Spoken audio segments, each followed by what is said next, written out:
Ibig sabihin ba 'pag hindi mo sinabi online wala kang stand? Una sa lahat mahalaga yun, tingin ko.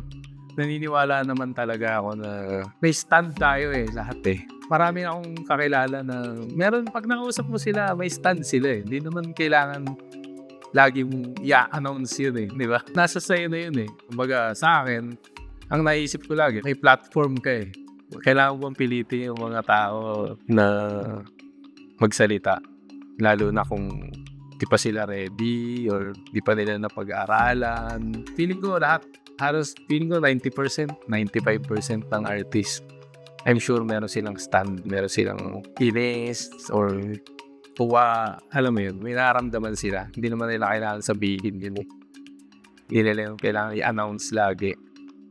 Lalo na kung di mo pinag-aralan, di ba? Di baling wag na lang.